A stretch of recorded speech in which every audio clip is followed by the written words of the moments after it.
Collègues, mettons fin au suspense. Oui, notre groupe refuse cette loi de finances pour 2018. Parce qu'elle inaugure, d'une certaine manière, un nouveau quinquennat de sacrifices et de difficultés pour nos concitoyens, sans que cela se traduise pour autant par une amélioration durable des comptes publics et de la situation économique et sociale. Ce projet de loi de finances s'inscrit dans un système idéologique et non pas, comme cela est claironné régulièrement depuis des mois, dans un pragmatisme hors sol, ni de droite ni de gauche. Avez-vous oublié que cela fait plus de 30 ans que les salariés de ce pays goûtent aux délices de la flexibilité de l'emploi, avec pas moins d'une bonne trentaine de types de contrats de travail existants sur le marché? Cela fait plus de 30 ans que, sensibles au scénarii du libéralisme ambiant, les gouvernants successifs ont estimé qu'il était temps de réduire les cotisations sociales, d'alléger les charges, entre guillemets, pour reprendre l'expression officielle de la pensée unique, pour créer de l'emploi. Nous en connaissons tous le résultat. 30 ans après les premiers textes de la loi sur la flexibilité, nous offrons, entre guillemets, à 6 millions de nos compatriotes l'insécurité de périodes de chômage entrecoupées de petits boulots, de contrats à durée déterminée et autres missions d'intérim. Voilà, mes chers collègues, comment mon amie Éliane Assassi avait commencé de motiver la question préalable déposée ici même par notre groupe à l'orée de cette discussion budgétaire. Force est de constater que la suite des événements a donné quelque véracité à ce que nous avions annoncé. Prenons la première partie. Ce qui a dominé les débats, c'est la mise en place du prélèvement forfaitaire unique sur les revenus du capital, véritable évasion fiscale autorisée. Après, vous pouvez toujours annoncer de brillants résultats dans la lutte contre la fraude fiscale. Un peu plus de 3 milliards récupérés l'an dernier auprès des exilés fiscaux repentis en 2016, soit 4% du total perdu chaque année par la République. Et mesure constituant un retour en arrière aux pires années du giscardisme. Ce qui a dominé, c'est la course entre le gouvernement et la droite sénatoriale, telles les deux faces de la même médaille, pour savoir s'il suffisait de supprimer l'impôt de solidarité sur la fortune ou s'il fallait aussi supprimer le paravent de l'impôt sur la fortune immobilière.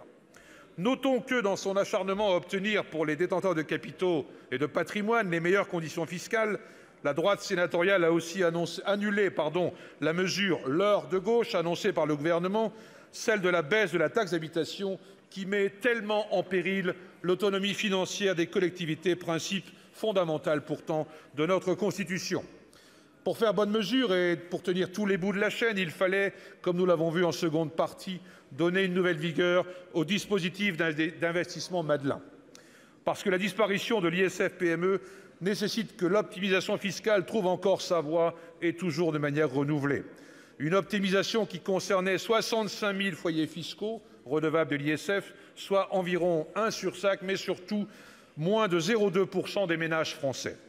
Allègement pour une ultra-minorité, alourdissement pour tous les autres. Sous forme d'impôts en plus parfois verdis pour tenter d'être plus acceptables et aussi sous forme de dépenses publiques en moins. Même si cela figure dans le collectif budgétaire, comment ne pas faire en sorte une sorte de lien entre les 1 600 millions d'euros de fraude fiscale épongés par HSBC et les 2 milliards d'aides au logement supprimés dans le budget de la cohésion des territoires? Comment ne pas mettre en balance les jours de carence imposés aux fonctionnaires pendant qu'on allège la taxe sur les salaires des cadres dirigeants des sociétés financières britanniques qu'on espère attirer à Paris après le Brexit? Rappelons le niveau de salaire des cadres concernés, supérieur à 12 000 € mensuels, mes chers collègues. Plus de 50 milliards d'euros de crédits ont été rejetés par le Sénat, qui a montré en certains domaines précis une certaine propension à la surenchère. Comme le montre le rejet des crédits de la mission Asile, Immigration, Intégration, dont l'essentiel est pourtant constitué par l'aide médicale d'État et le financement des allocations d'attente des demandeurs d'asile, illustration de l'attachement de la France aux valeurs républicaines d'accueil des victimes de persécutions. Et je ne reviens pas sur le débat sur la fiscalité des entreprises, où gouvernement et majorité sénatoriale se sont retrouvés sans la moindre difficulté sur tous les fondamentaux: poursuite de la baisse du taux de l'impôt, maintien sans contrôle du CICE et du crédit d'impôt recherche, croyance quasi théologique aux vertus des allégements de cotisations, et j'en passe. Dans la France de M. Macron, tempérée par la majorité du Sénat, il ne fait pas bon être salarié, fonctionnaire, occupant d'un logement HLM, travailleur d'origine étrangère, ni même travailleur handicapé ou éloigné du monde du travail par une longue période de chômage. Il ne fait pas bon appartenir en fait à la majorité de notre peuple, celle qui étudie, celle qui travaille, celle qui produit des richesses ensuite plus ou moins justement partagées, celle qui enrichit la France et ne songe pas à l'exil fiscal. Parlementaires du groupe CRCE, nous ne voterons pas cette loi de finances 2018 tel que le texte en ressort caricatural des débats menés ici. Nous ne voterons pas ce budget qui ne s'attaque pas radicalement aux inégalités flagrantes qui fragilisent notre République et le vivre ensemble. Nous ne voterons pas cette insulte au monde du travail et de la création. Nous ne voterons pas non plus les reculs sur les garanties collectives des travailleurs, sur les droits des chômeurs, sur ceux des demandeurs de logement et locataires de logements HLM.